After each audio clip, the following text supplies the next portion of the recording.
Letter 25 by Charles Lamb. April 15, 1797. I saw a famous fountain in my dream, where shady pathways to a valley led. A weeping willow lay upon that stream, and all around the fountain brink were spread wide branching trees, with dark green leaf rich clad, forming a doubtful twilight desolate and sad. The place was such that whoso entered and disrobed was of every earthly thought, and straight became as one that knew not sin, or to the world's first innocence was brought. And seemed it now, he stood on holy ground, in sweet and tender melancholy wrapped around. A most strange calm stole o'er my soothed sprite. Long time I stood, and longer had I stayed, when lo! I saw by the sweet moonlight, which came in silence o'er that silent shade, where near the fountain something like despair made of that weeping willow garlands for her hair. And eke with painful fingers she inwove many an uncouth stem of savage thorn, the willow garland, that was for her love, and these her bleeding temples would adorn. With sighs her heart nigh burst, salt tears fast fell, as mournfully she bended o'er that sacred well. To whom when I addressed myself to speak, she lifted up her eyes and nothing said. The delicate red came mantling o'er her cheek, and gathering up her loose attire, she fled to the dark covert of that woody shade, and in her goings seemed a timid, gentle maid. Revolving in my mind what this should mean, and why that lovely lady plain so, perplexed in thought at that mysterious scene, and doubting if 'twere best to stay or go, I cast mine eyes in wistful gaze around, when from the shades came slow a small and plaintive sound. Psyche am I, who love to dwell in these brown shades, this woody dell, where never busy mortal came, till now to pry upon my shame. At thy feet what thou dost see the waters of repentance be, which night and day I must augment with tears, like a true penitent, if haply so my day of grace be not yet past. And this lone place, o'ershadowy, dark, excludeth hence all thoughts but grief and penitence. Why dost thou weep, thou gentle maid?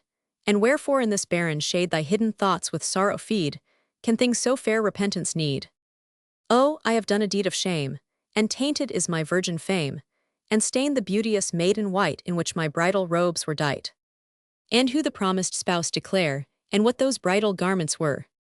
Severe and saintly righteousness composed the clear white bridal dress. Jesus, the Son of Heaven's high King, bought with his blood the marriage ring. A wretched sinful creature, I deemed lightly of that sacred tie, gave to a treacherous world my heart, and played the foolish wanton's part.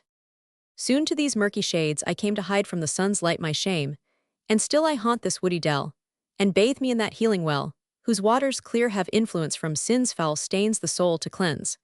And night and day I them augment with tears, like a true penitent, until due expiation made, and fit atonement fully paid, the Lord and bridegroom me present where in sweet strains of high consent, God's throne before, the seraphim shall chaunt the ecstatic marriage hymn. Now Christ restore thee soon, I said, and thenceforth all my dream was fled. The above you will please to print immediately before the blank verse fragments. Tell me if you like it. I fear the latter half is unequal to the former, in parts of which I think you will discover a delicacy of penciling, not quite unspencer-like. The latter half aims at the measure, but has failed to attain the poetry, of Milton in his Camus and Fletcher in that exquisite thing, Yclept the Faithful Shepherdess, where they both use 8-syllable lines. But this latter half was finished in great haste, and as a task, not from that impulse which affects the name of inspiration. By the way, I have lit upon Fairfax's Godfrey of Boulogne for half a crown. Rejoice with me.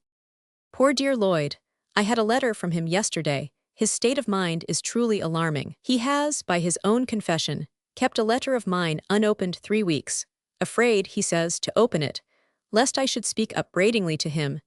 And yet this very letter of mine was in answer to one, wherein he informed me that an alarming illness had alone prevented him from writing. You will pray with me, I know, for his recovery, for surely, Coleridge, an exquisiteness of feeling like this must border on derangement.